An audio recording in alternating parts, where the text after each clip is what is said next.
or how starting to clean up the room changed their life. That's quite fun because it's something I always tell people to do instead of going out and protesting. Jesus, I just can't stand Cleaning up that. the room? Yeah. Meaning? Well, my sense is that if you want to change the world, you start from yourself and work outward because you build your competence that way.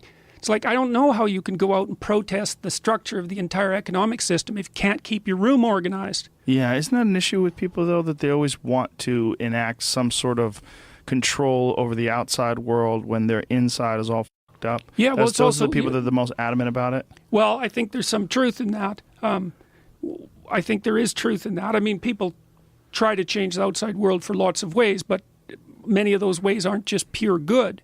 But, you know, I've thought about, well, I made a video call, which was called Message to Millennials, where it was called How to Change the World Properly.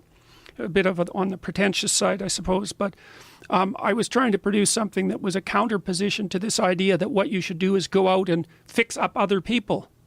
You know, that's just not right. And there's a New Testament line about that, something about, you know, not worrying too much about the log in your neighbor's eye or about the speck in your neighbor's eye when you have a log in your eye. It's like, yes, no kidding, but, you know, do you really want to face that? And so what I've thought about is that, well, what you start to do is you start to tell and act out the truth locally, like within the domain of your actual competence, you know, because the world presents itself as a series of puzzles, some of which you're capable of solving and some of which you're not.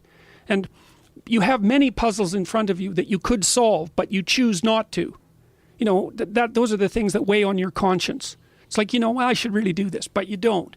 It's like, so I had this idea a long time ago because the world is a pretty dreadful place. I thought, well, what would the world be like if people stopped avoiding the things they knew they should do?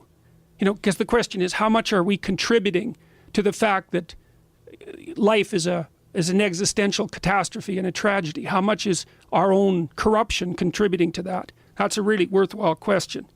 The things you leave undone because you're angry, you're resentful, you're lazy, you have inertia. Well, you consult your conscience and it says, well, you know, that place over there could use a little work. It's the same as working on yourself. And so you clean that up because you can. And then things are a little clearer around you. And you're a little better off because you've practiced a bit. And so you're a little stronger. And then something else manifests itself and says, well, maybe you could like take a crack at fixing me up too. So you decide to do that. And then that gets a little bit more pristine.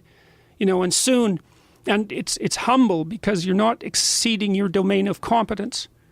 You know, it's like, don't be fixing up the economy, 18-year-olds. You don't know anything about the economy. It's a massive, complex machine beyond anyone's understanding, and you mess with it at your peril.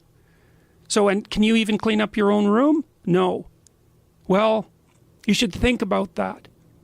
You should think about that. Because if you can't even clean up your own room, who the hell are you to give advice to the world?